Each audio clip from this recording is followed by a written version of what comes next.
ustedes. ¿No? Entonces, si yo tengo que sumar, por ejemplo, una idea de hacer una función recursiva, podría ser, si yo tengo que sumar los primeros 9 números, y digo, bueno, nada, yo voy a hacer un pequeño paso, que es decir, sumar de a 1, y después me ocupo del resto, ¿no? Entonces, siempre hay una forma de desarmar el problema que yo tengo para que sea en pasos más chiquitos. Entonces, por ejemplo, en vez de decir sumo todo, lo que digo es sumo de a 1 y me ahorro ese problema. O sea, digo, como lo hago más chiquito, diciendo esto, en vez de tener un problema de sumar un montón de números, voy a hacer el de sumar un solo número y sumar el resto. Y me ahorro de esa forma.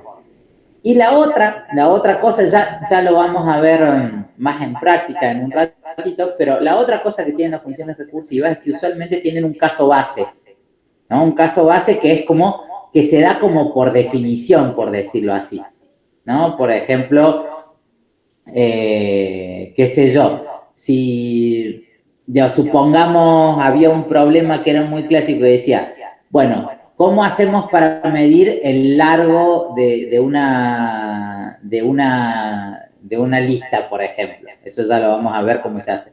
Pero uno podría pensar, por ejemplo, que hay un caso que es el más fácil de resolver, que lo vamos a definir directamente. ¿Cuál podría ser el caso? Cuando la lista es vacía, que es el caso Tal base. cual. Cuando la lista es vacía, nosotros ya sabemos, no me hace falta calcular nada. Cuando la lista es vacía, nosotros ya sabemos que la longitud es 0. No tiene. Entonces, vamos a tener un caso base, que es el caso más sencillo, o el primer caso que uno puede resolver, y después vamos a tener la generalidad. ¿Qué podría ser la generalidad? Cuando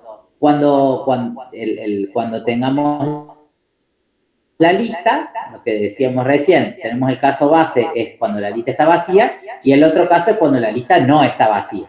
Entonces, ¿qué vamos a hacer en el caso de que la lista no esté vacía? Lo que vamos a decir, por ejemplo, es que podemos decir, bueno, el largo de la lista va a ser 1 más el largo del resto de la lista por cada elemento, ¿no? Entonces descompongo el problema de calcular la longitud de la lista entre el caso base y entre hacer 1 más el resto de la lista. No se preocupen si está mareando un poco, lo estoy diciendo así como sacudiendo las manos nomás, ya vamos a mostrar una cosita, pero quiero que se vayan acordando un poquito de cuál es la idea, ¿no?, que hay detrás de eso. Y la otra cosa que es interesante para mí, para empezar a recordar de qué se trata la recursividad, es que son muy parecidos a cómo funciona el while y cómo funciona el for, ¿no? En donde nosotros tenemos repeticiones para resolver un problema. De hecho, casi todo, o sea, todos los for y todos los while se pueden escribir como funciones recursivas. Es decir, ¿qué quiere decir que se puede escribir? Que los problemas que nosotros usualmente resolvemos con un while también se pueden resolver con una función recursiva. ¿Sí? No es tan directo, pero se pueden hacer. Porque la idea que hay detrás es muy parecida. Entonces, me gustaría hacer un primer ejemplo partiendo de la idea esta, de decir, supongamos que nosotros queremos calcular la suma. ¿Se acuerdan ustedes la función factorial? Lo que quería decir factorial. ¿Alguna vez lo vieron? El producto de todos los números que, o sea, suponete 1, si es el número 3, el factorial es 1 por 2 por 3. Tal cual. Entonces, el factorial es multiplicar todos los números que hay hasta cierto número. Entonces, podríamos decir, como dijiste vos con el 3, acá pongo el ejemplo 5, factorial de 5 va a ser 5 por 4 por 3 por 2 por 1. ¿Está bien? ¿La idea? Entonces, si uno tuviera que calcular el factorial de n como una función, puede decir factorial o respuesta o resultado.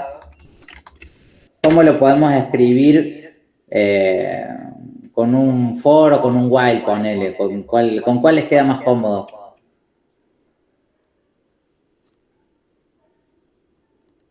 Y con el while, y le agregamos un caso base. Dale. Lo voy a escribir con el while. Entonces, resultado, el resultado vamos a poner que empiece en 1.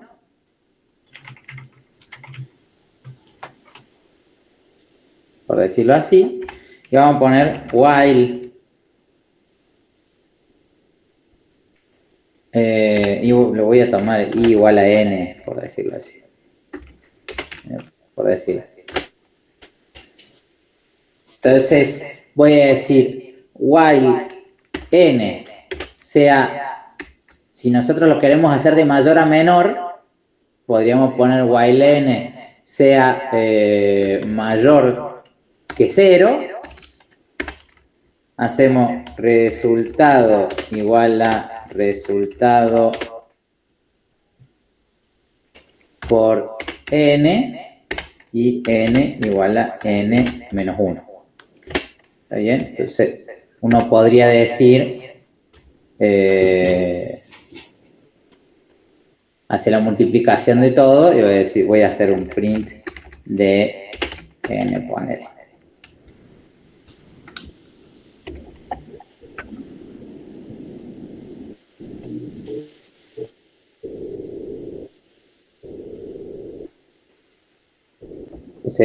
Y vamos a decir acá, por ejemplo, factorial de 5, por ejemplo.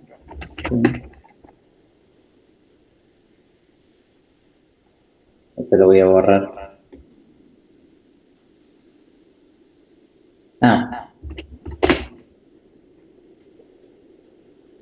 Entonces fíjense que me hace... no. Qué boludo.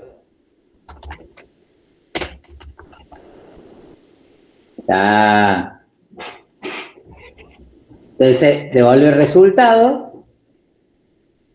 Entonces, factorial de n va a ser, si yo lo hago acá, va a ser 5 por 4, por 3, por 2, por 1. Factorial de 5. Eso es lo que estamos haciendo ahora. Y lo que está, entonces, en el while, lo que estamos haciendo es empezar por 5, y lo que voy a hacer es el resultado. Me podría ir poniendo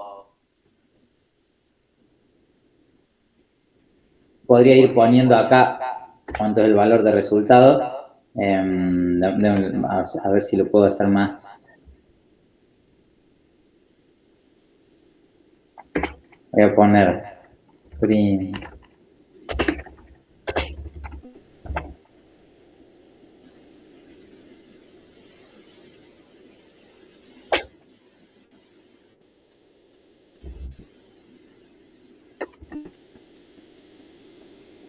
Solo para ir mostrando.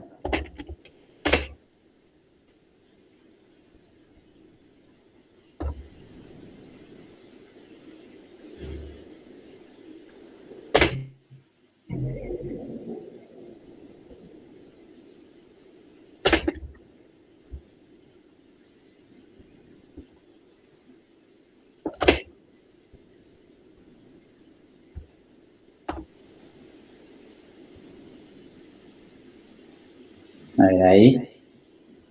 Que rompí. Me faltó el paréntesis. Entonces, fíjense que 5 por 4 es 20, 20 por 3 es 6, es 60, 60 por 2 es 120 y 120 por 1 es 120.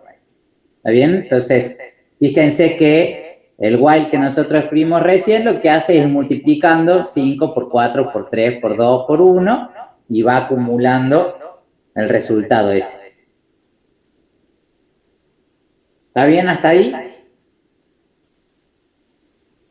Sí. ¿Alguna pregunta o duda, Genchi?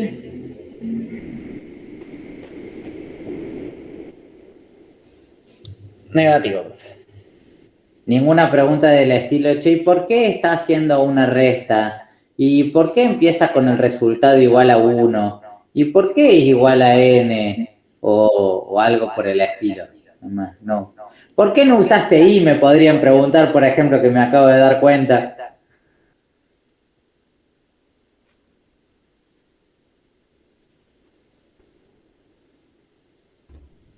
¿No? Ni siquiera eso me van a preguntar. Es un error. Debería haber usado i.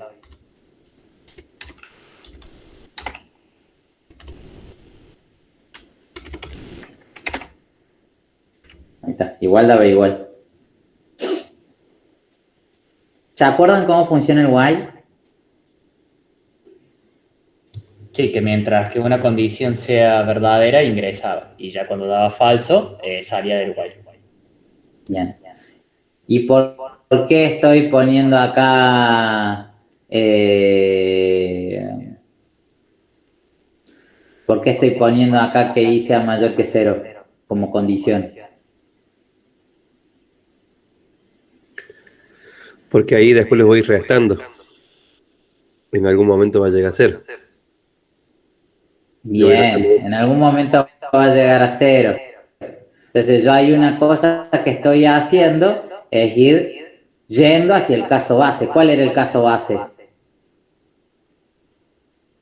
1 o 0. Y es igual a 1. Sí. En este caso, el 0 no entra, no se ejecuta el 0. Claro. Uno podría haber puesto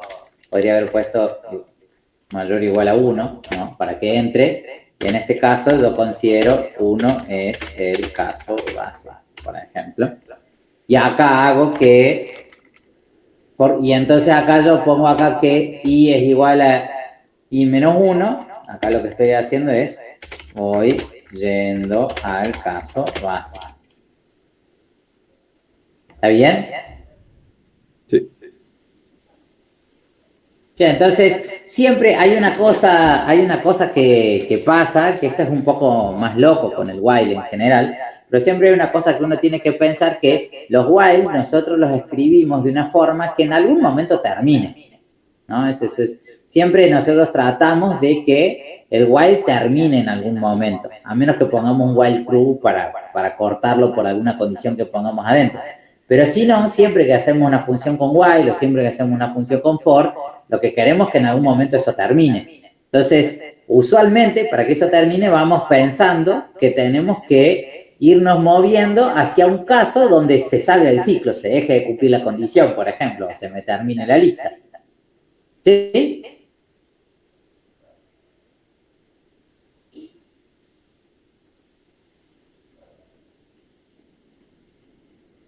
Entonces acá nosotros tenemos un caso base que es, bueno, decir, bueno, nosotros vamos a terminar el ciclo cuando i valga 1, y acá estoy diciendo que voy a ir desde i, que había empezado en n, lo voy a ir haciendo cada vez más chiquito para poder irme yendo al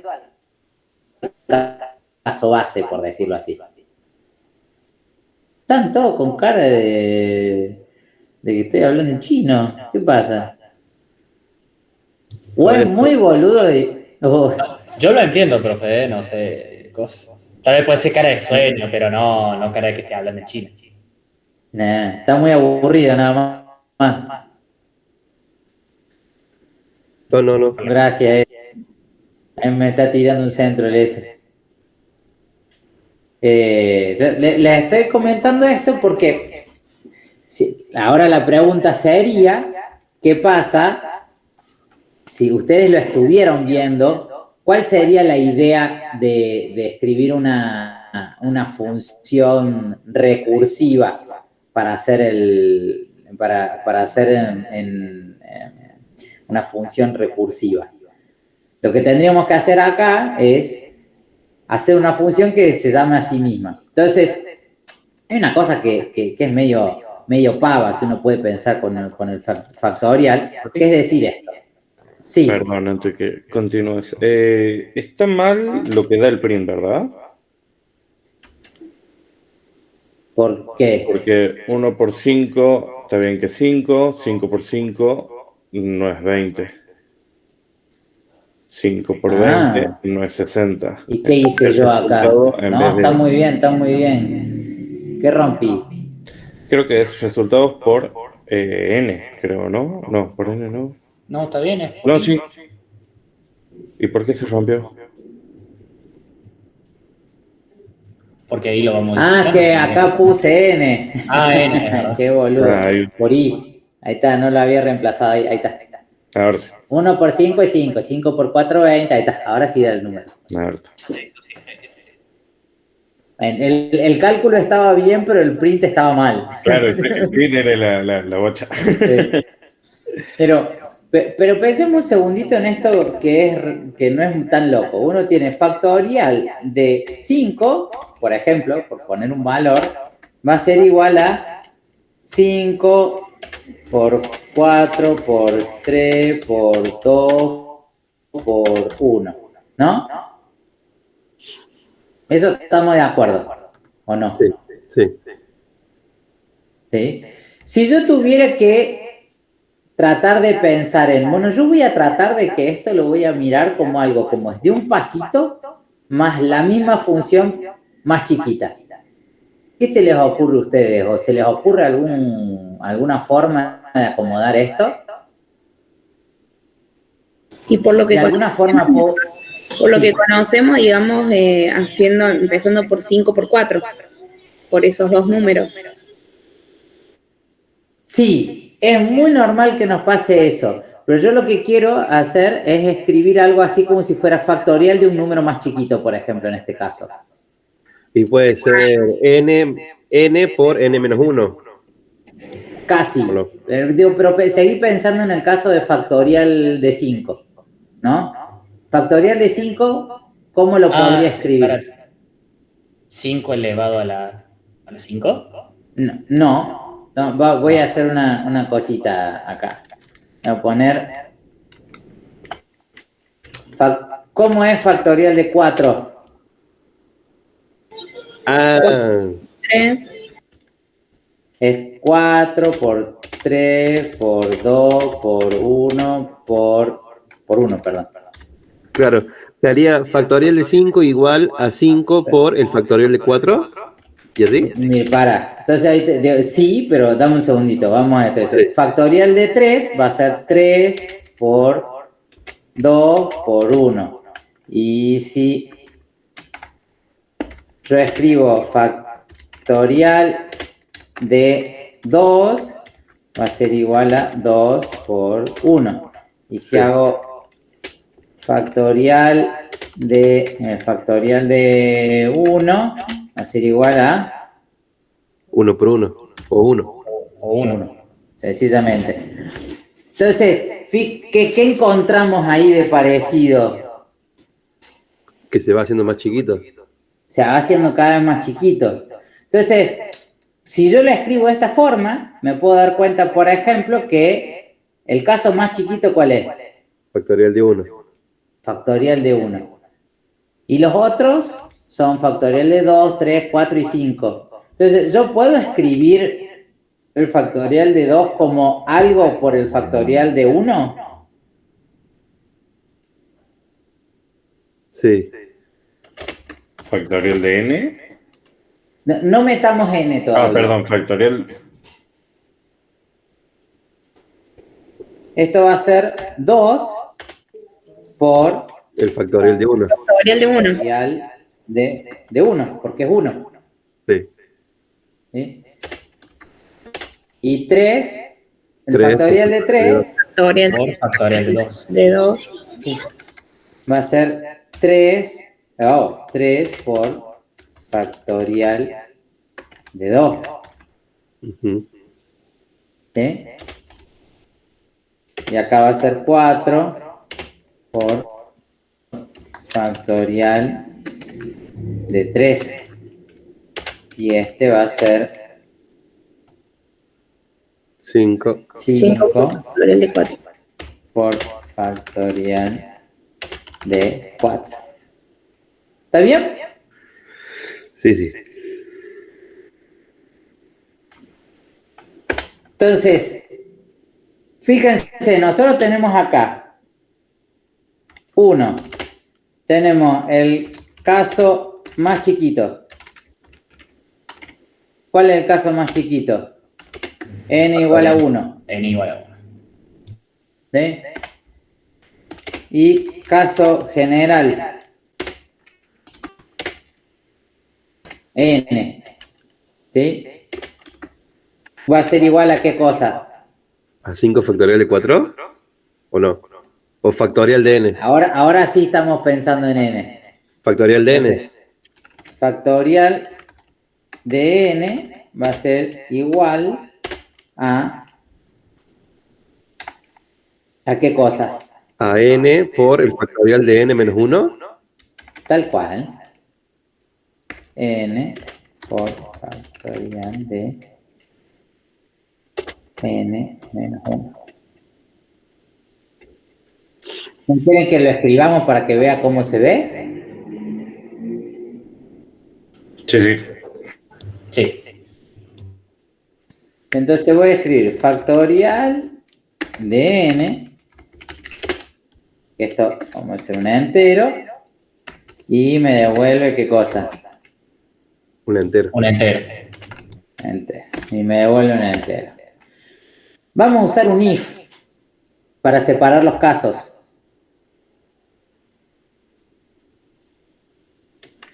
Entonces digo, if n es igual a 1, este es el caso base, o más chico,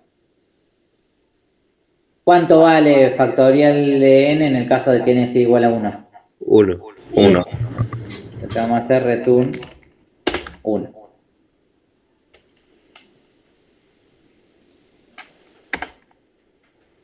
Else,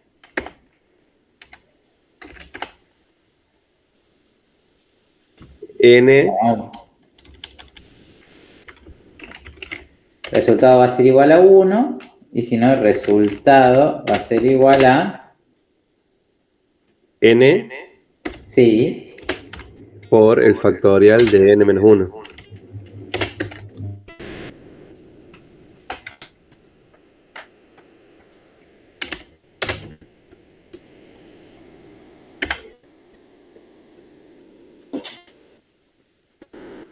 a ver.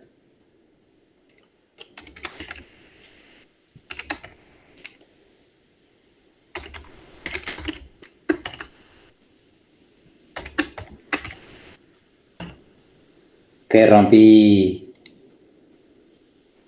Ah, es doble igual. Ahí está. Siento.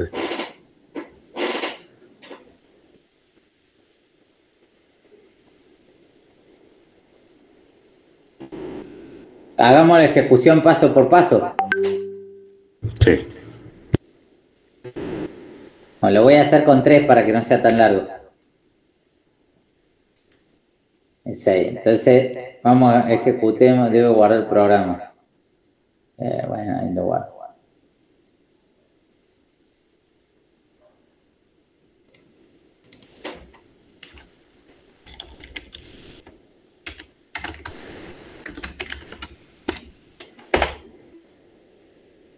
Entonces lo ejecutemos paso por paso. Primero tenemos la definición de la función, ¿no? Entonces voy a saltar la definición.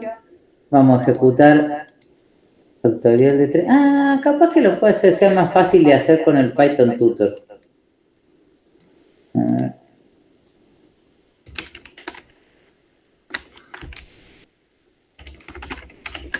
Esta es la página esa que yo les había mostrado para hacer.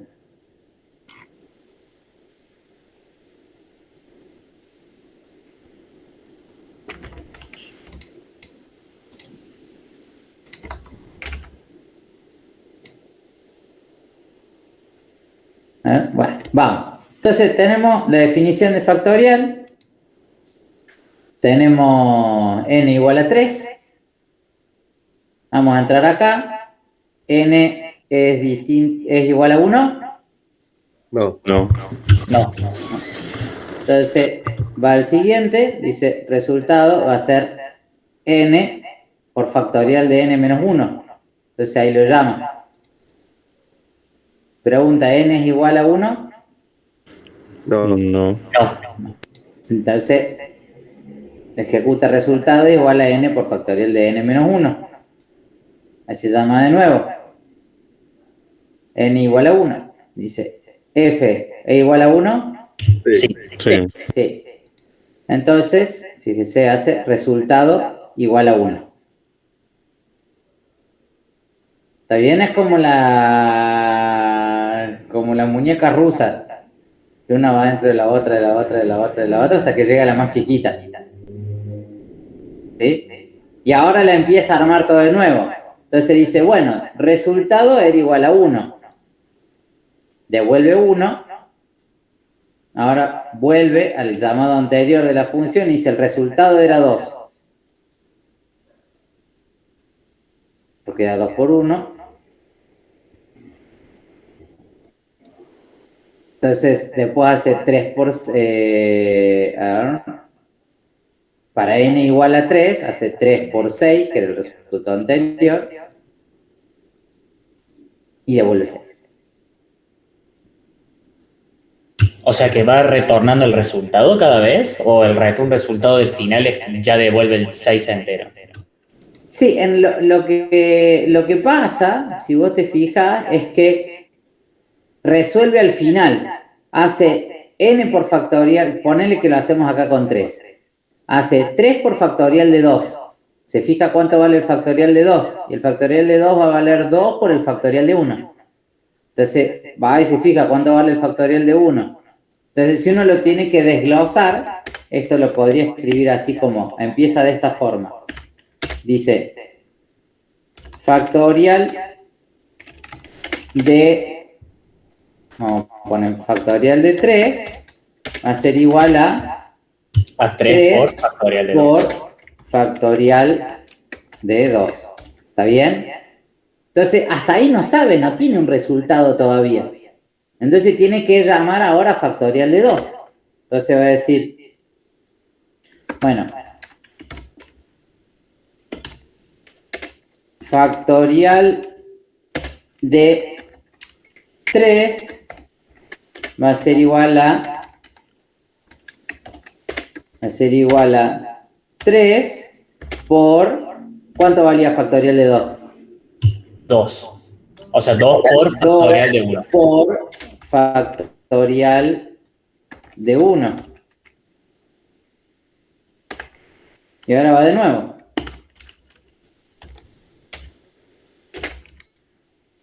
Ahora va a ser factorial de 3, va a ser 3 por 2 por... Y cuando va a ejecutar factorial de 1, se fija. ¿Cuánto vale factorial de 1? 1. 1. Entonces ahí reemplaza. Ah, ya ahí ya no se llama a sí misma. Ahí no se llama a sí misma porque en el caso base yo ya tengo el resultado. Y ahí es cuando ya directamente multiplica y lo hace. Y ahí empieza 1 por 2 por 3, porque empieza a armar todo el resultado a partir de que llegó al caso base. Sí. ¿Sí?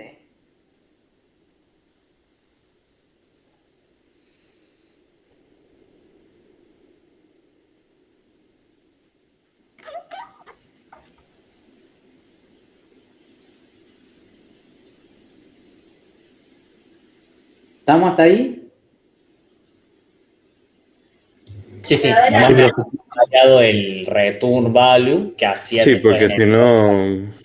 Exactamente, si no te quedaba el resultado, lo que tenía que devolver el resultado era 1. Porque al final el cosa... Claro, pero lo va guardando y después lo multiplica todo. Pero en ese caso es muy parecido a lo que pasa con el while. Con el while me pasa precisamente que yo tengo, si no tengo un caso base, esto me va a seguir, se va a seguir llamando a sí misma hasta el fin.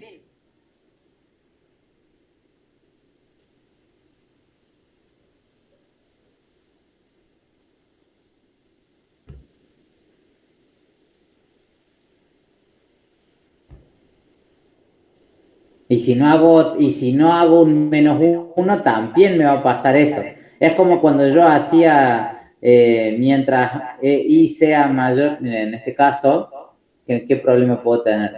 Esto en los anteriores. Ahí está. En este caso, que estábamos trabajando también con esto, si yo no le pongo el i igual a i menos 1, se me va a quedar eternamente. Claro, porque i nunca cambia de valor. Sí, Sí, nunca bueno, va lo a mismo romper, pasa nunca con va la a salir recursión. igual. Si yo no tengo un caso inductivo, un caso recursivo, si yo no tengo un caso recursivo donde achico el problema, nunca me va a terminar.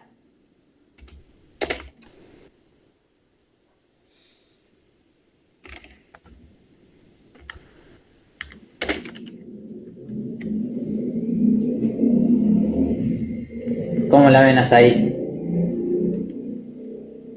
La idea va. Baba. Sí. Bien. Mientras les asienta esta idea, no lo quiero profundizar mucho más, voy a comentarles un poquito de qué se trata todo esto, así se toman una gaseosa y va bajando, ¿viste? Sí.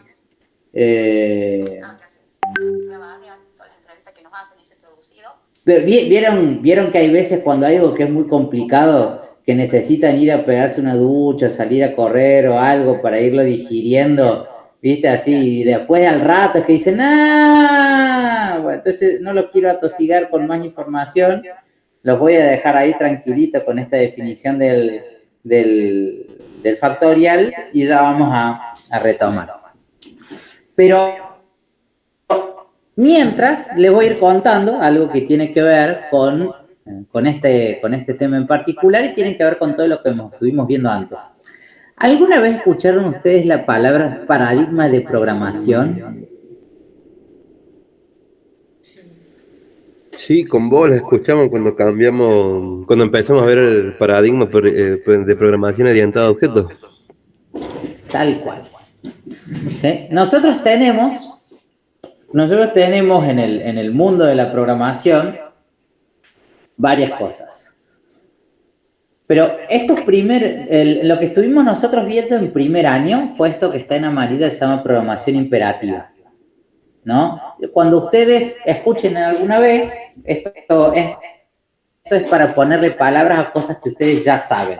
Porque todo esto nosotros ya lo vimos el año pasado, ya estuvimos viendo a principio de año.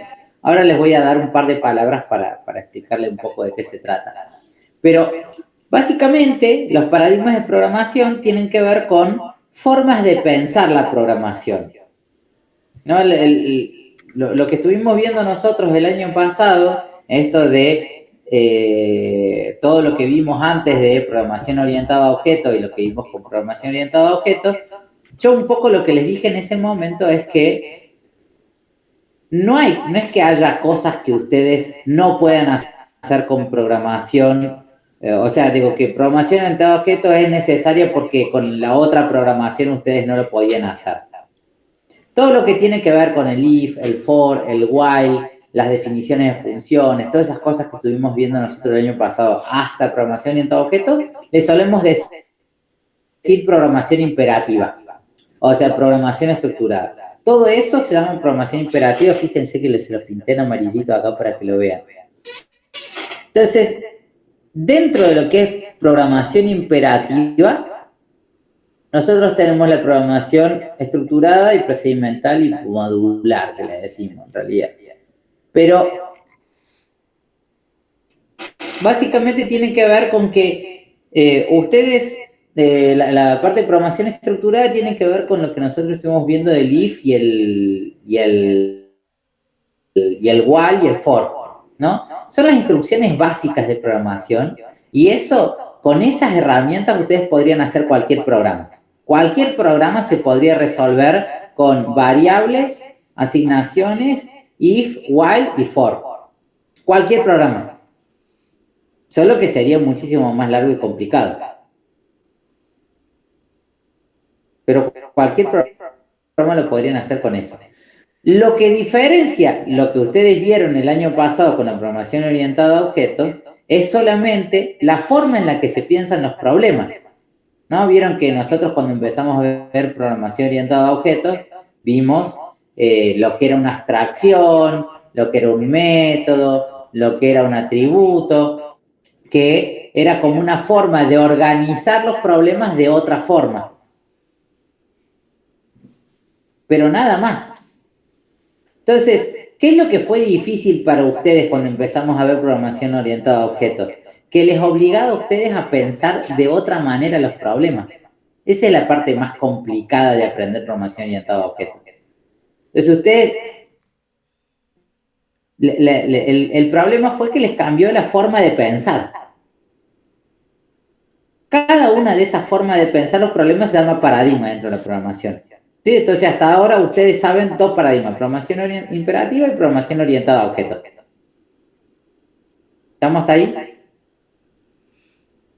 Sí. Sí. Bueno, solo a nivel conceptual, lo que yo les quería comentar es que esto que estuvieron viendo ustedes el año pasado de funciones recursivas y lo que estamos empezando a ver ahora de recursiones, de recursión en Python, pero que es lo mismo que la función recursiva, es parte de lo que se llama programación funcional. Que la programación funcional es otra forma de programar que es equivalente a programación imperativa y programación orientada a objetos. Son diferentes formas de pensar los problemas, pero que podrían resolver lo mismo. Solo que hay veces que es más adecuado pensar los problemas de una manera imperativa, hay veces que es más adecuado pensar los problemas como programación orientada a objetos, y hay veces que es más fácil pensar los problemas de una forma funcional. Entonces, esto que yo les mostré recién, de resolver un problema como una función que se llama a sí misma, es muy típico de la programación funcional. O lo que ustedes estaban comentando hace un rato, vos, Flavia, comentaste hace un rato de map y reduce, por ejemplo, también que son ese tipo de herramientas son típicos de la programación funcional. Entonces, yo lo único que les quiero decir por eso es que ustedes no se asusten, porque la programación funcional no es más que otra forma de pensar los problemas que no es programación orientada a objetos y no es programación imperativa. ¿Sí? Solo eso. Es para que se adecuen ustedes. Entonces, cuando ustedes vayan a una entrevista de trabajo y le digan, che, ¿ustedes conocen algo de programación imperativa? Le pueden decir que sí. Cuando ustedes le pregunten, che, ¿ustedes saben hacer algo con programación orientada a objetos? También le pueden decir que sí, ¿no? Hasta altura, hasta lo que hemos hecho ahora. Y si ustedes les dicen, ¿saben lo que es programación funcional? Obviamente no son expertos y no van a ser expertos, no vamos a trabajar programación funcional en esta carrera, o sea, como una área de desarrollo, pero por lo menos van a saber ustedes un poco de qué se trata, que tiene que ver con resolver los problemas con funciones, como lo que estuvimos viendo recién con las funciones recursivas. ¿Sí? Eso es lo que me gustaría que se lleven. Es un poco más raro, nada más. Pero es tan raro como cuando empezamos a ver programación orientada a objetos y ustedes no entendían qué tenía que ver programación orientada a objetos con lo que vieron antes. Bueno, lo mismo les podría pasar con funcional. No es imposible, pero es más raro porque no están acostumbrados. Digamos, es otra forma de programar que no es ni imperativa ni es programación orientada a objetos. ¿Sí? Entonces, por ejemplo, Haskell, que estuvieron viendo un poquito, es un lenguaje que es de programación funcional. Python es un lenguaje que es bastante loco porque puede manejar cosas de los tres paradigmas. Vos podés escribir programación imperativa en Python, podés escribir programación orientada a objetos en Python o podés escribir programación funcional en Python.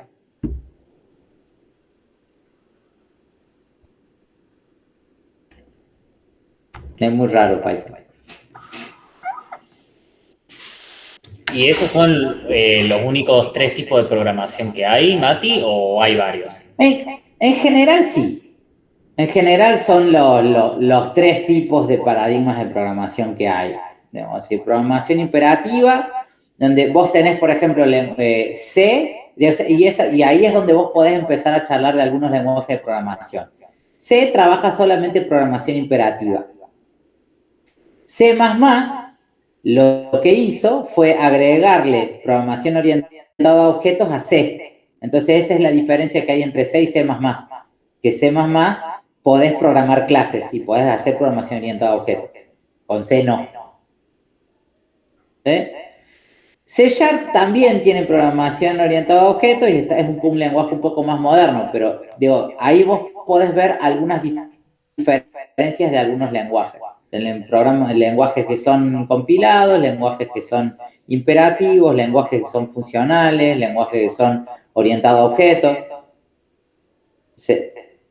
De hecho, C++ es un lenguaje que se usa muchísimo porque es uno de los lenguajes de más bajo nivel que hay que puede ser programado con orientación a objetos.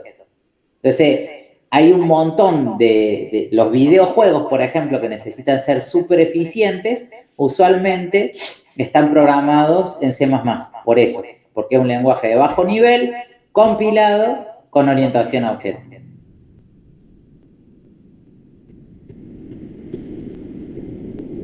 Hay pocas cosas que se hacen con programación funcional, pero se hacen principalmente para hacer cosas eficientes en cálculo. Entonces, Haskell, por ejemplo, es programación funcional. Es muy ñoño la programación funcional, básicamente. Hay poca gente que maneje programación funcional. Es casi como programar en Assembler. Casi nadie programa en Assembler. Profe, ¿y hay Sí. trabajo de eso? O sea, ¿hay mucho o hay poco trabajo de eso?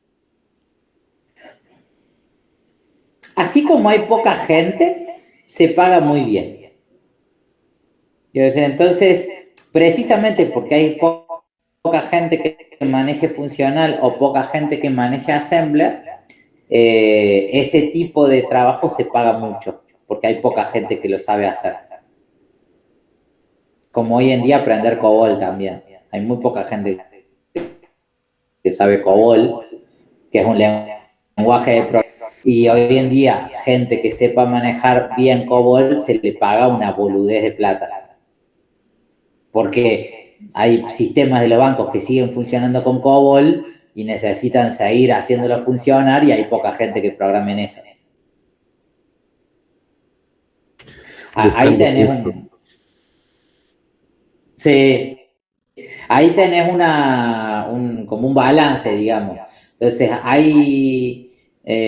si vos aprendes lo que aprende la mayoría, te vas a encontrar con que hay mucho más trabajo, pero hay también mucha más competencia. En cambio, si vos querés estudiar cosas que hay poca gente que sabe, es probable que se te pague mucho más porque hay poca gente que sabe, precisamente.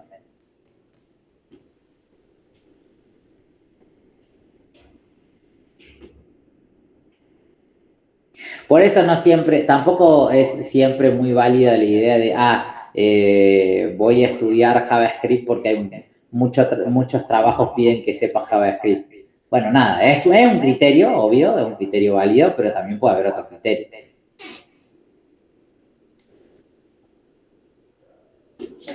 Bueno, voy a avanzar en esta un poquitín.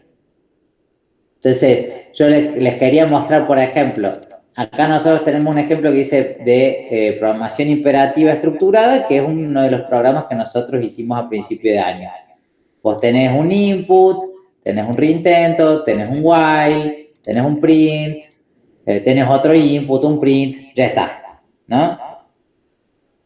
Después, vos tenés lo que es imperativo, pero procedimental es cuando agregamos funciones con procedimientos. Por ejemplo, hago una función o procedimiento que se llama validar contraseña y después la llamo.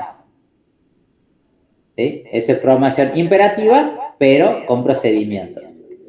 Después tenés, lo que estuvimos viendo nosotros es programación orientada a objetos y les doy el ejemplo, por ejemplo, de un polígono que nosotros habíamos estado viendo de, bueno, defino la clase polígono, tengo atributos, lados y origen, tengo el método de obtener lados, obtener origen, todo ese tipo de cosas.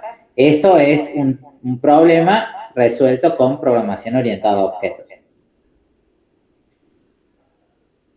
Y lo que estaba charlando un ratito recién, que existe el otro paradigma que es funcional, que todos son funciones, que podemos guardar una función dentro de una variable, por ejemplo, y tenemos funciones de alto orden, como esta map y reduce que vos dijiste, Flavia, son funciones que le dicen funciones de alto orden, porque son funciones que reciben funciones como parámetros.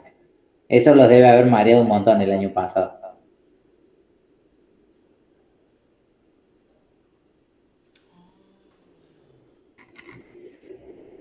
Entonces, acá está el ejemplo que estuvimos viendo hoy. Un problema factorial.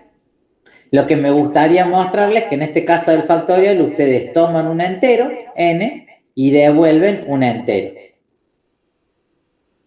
¿Sí? Entonces, fíjense que yo lo que estoy haciendo, tomo en el caso base devuelvo 1 y en el caso general devuelvo n por factorial de n más 1. Entonces son números, todos son números acá. Y estas son las 3 reglas que tienen que acordarse siempre. Un algoritmo recursivo debe tener un caso base, debe llamarse a sí mismo, y cada vez que se llama a sí mismo tiene que hacer más chiquito el problema para ir hacia el caso base.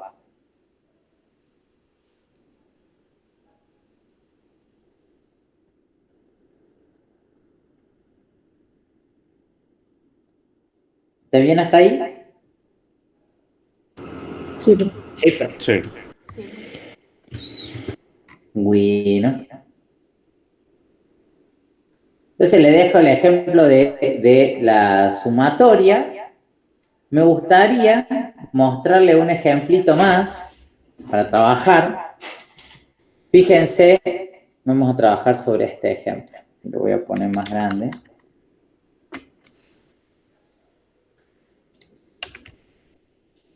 Lo que charlamos recién sobre el largo de una lista, ¿no?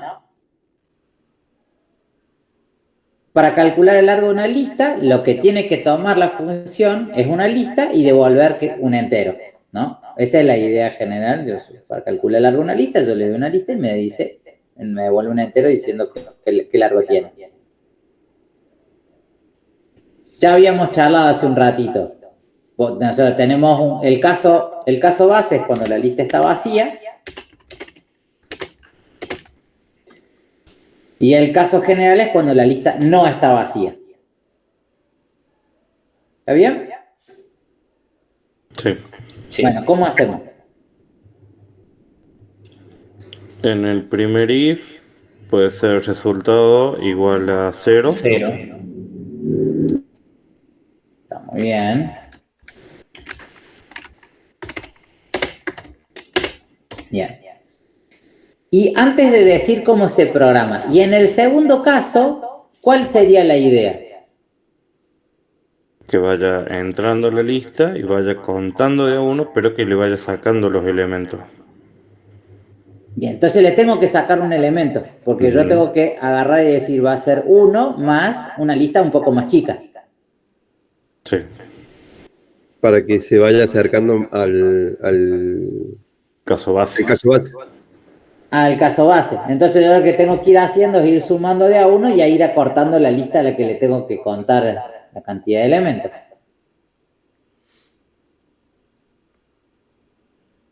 Fíjense, por ejemplo, acá yo les estoy poniendo acá un ejemplo. Si yo pongo largo lista de la lista vacía, me va a devolver 0. ¿No? Sí. Sí. Si yo calculo el largo de la lista, que la lista tiene solamente un elemento, me va a devolver, ¿qué es lo que debería hacer? Que es 1 más largo de la lista vacía.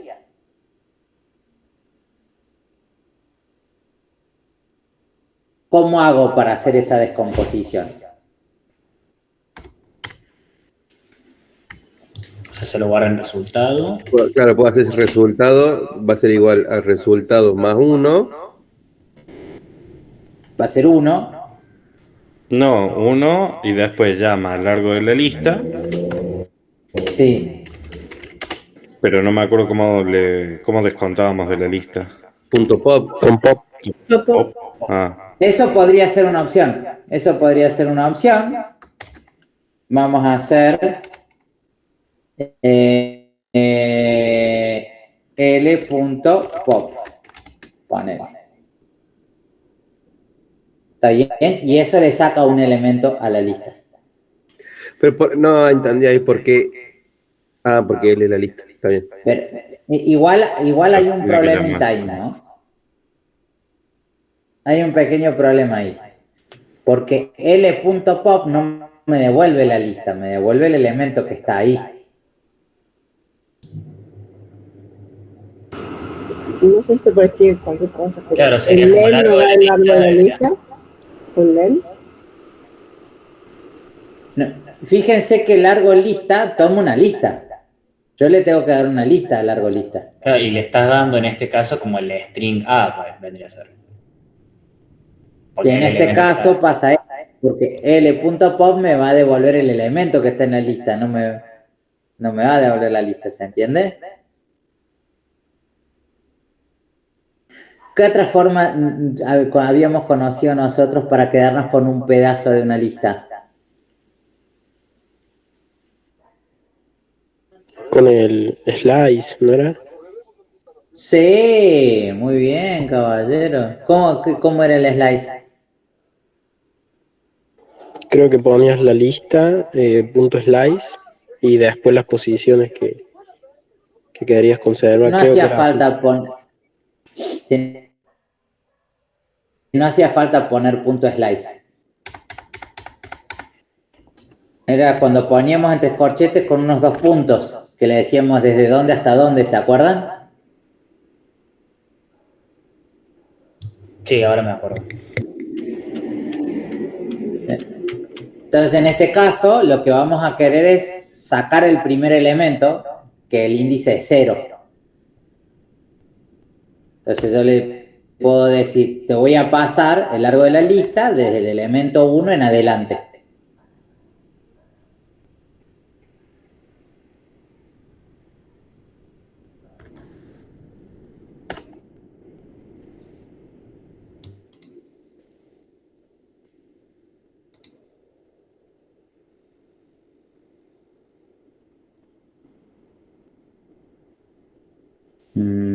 No devolvía nada. Qué boludo.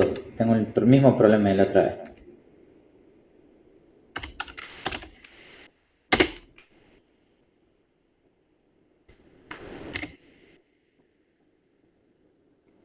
Ahí está. Ese largo lista de la lista vacía es 0, largo lista de A es 1, y largo lista de AB es 2.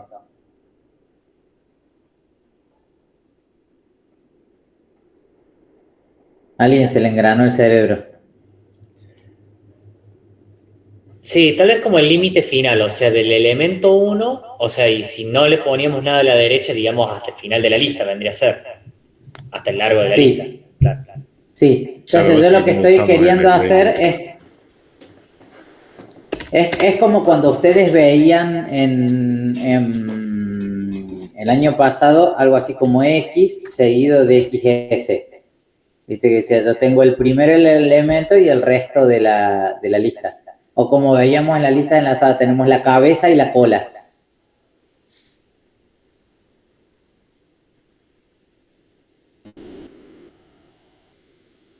Entonces yo lo que le estoy dando acá, X es igual a, o sea, yo podría hacer algo así como para explicar nomás. X es igual a L en la posición 0 y XS es igual, es igual a L desde la 1 en adelante.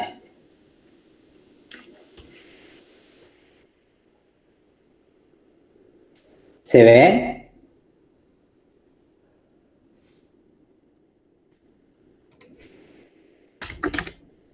¿Habían visto eso ustedes el año pasado en matemática? Como que Sí, tengo el primer elemento sí. de la lista y lo que sigue. Sí. Ujú.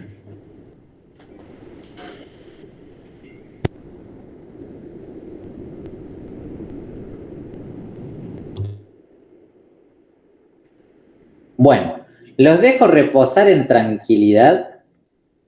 Digo así. Ustedes vayan viendo. Lo que sí, empiecen a mirar un poco el práctico de recursión. El práctico de recursividad. Fíjense que está acá la guía.